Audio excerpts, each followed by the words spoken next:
Rudy Gonzalez. And again, we have a very special guest here today, Megan Pryor, and I'll introduce her later, but she's an apprenticeship coordinator of the Operating Engineers Local 3. Megan, thank you.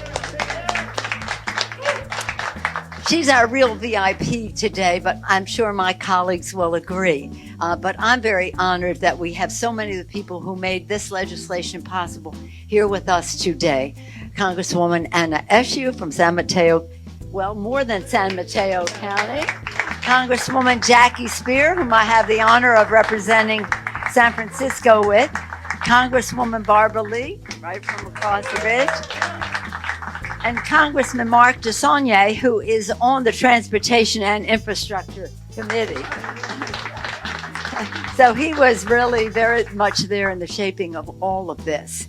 This is about good paying jobs for America's working families. It's about clean air, clean water for our children. It's about quality of life improvement for families so they don't have to spend so much time on the road because of the investments in mass transit, the investments in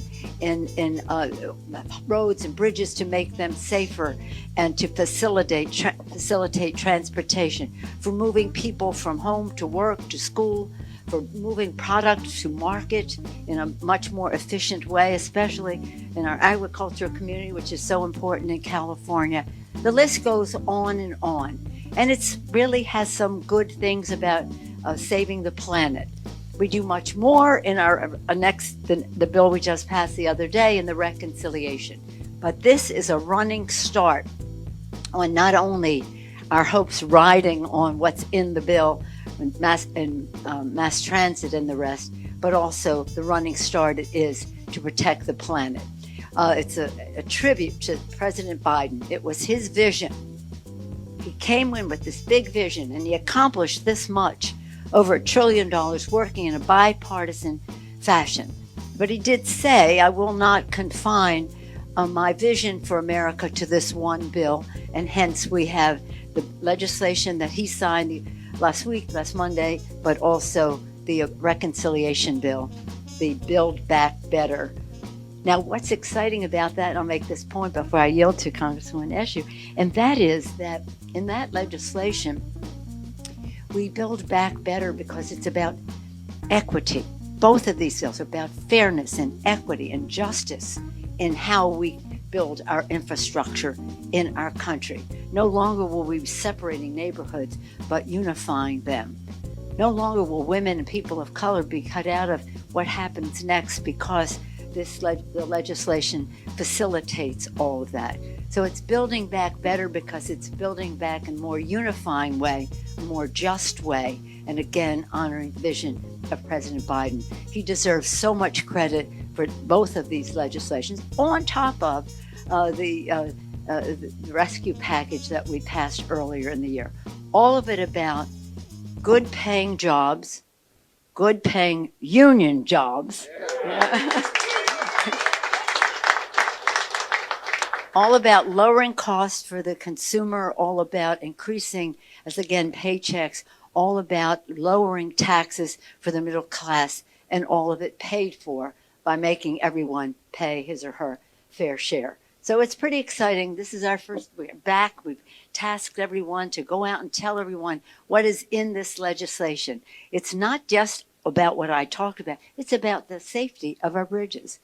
It's about an investment in our airports. The list goes on and on. We can talk more about as we proceed with this. But again, I'm very honored to be here with my colleagues because the courage of the House Democrats really made this possible. The Senate did their work, but we had to sell it in the House as we were selling the other bill. None of this would be possible without that unity. And central to all of that, on one of the committees of jurisdiction for all of this, on the Energy and Commerce Committee, Congresswoman Anna Eshoo. Now, House Democrats have vowed to vote on Friday on an expansive domestic policy package that would overhaul large swaths of the American economy. That's after Kevin McCarthy derailed a vote planned earlier.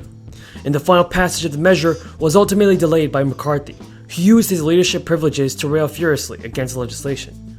The administration and the Democrats in an overnight speech that lasted an extraordinary 8.5 hours. House Majority Leader Steny Hoyer announced that they would return on Friday to vote on the bill known as the Build Back Better. If it passes the House, the measure would next go to the Senate, where additional hurdles await in the evenly divided chamber. An analysis found that the bill would spend around $1.7 trillion over 10 years. That's increasing the deficit by around $367 billion over the same span of time. The score did not include estimates of Democrats' plan to raise revenue by increasing the enforcement of federal tax laws. Now, the Budget Office separately predicted that boosting funding for the IRS by $80 billion would raise around $207 billion in revenue. This is shrinking the deficit to $160 billion over 10 years. The estimate was far less than the $400 billion that the White House said would be raised by tougher IRS enforcement. With the analysis complete, Janet Yellen said in a statement that the Build Back Better is fully paid for. It would ultimately reduce the country's debt by enacting reforms that ask the wealthiest Americans and large corporations to pay their fair share. The budget score appeared to be enough to placate word centrist, at least for now. The Congresswoman Stephanie Murphy said she would vote for the bill despite reservations about the overall size of the legislation. The package is ambitious and it aims to dramatically reduce childcare costs and provide universal pre-kindergarten for children. Now, Pelosi had twice attempted to bring the spending bill to the floor for a vote, only to see those plans unravel amid a standoff between progressives and moderates.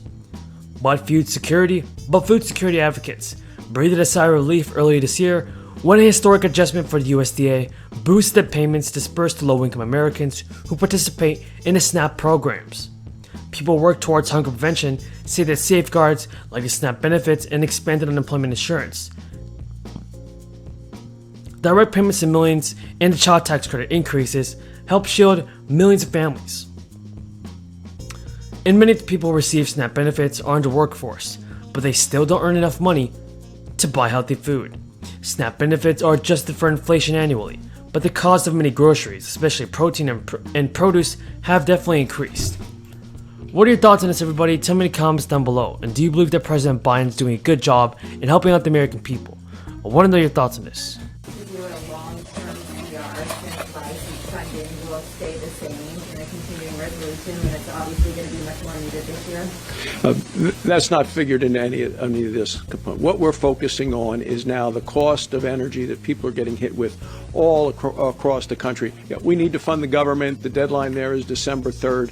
This is a focus on the fact that this administration is intentionally shutting down American energy, making energy more expensive to help drive a need for renewables. This is a manipulation of the economy and causing pain for the American people as a result.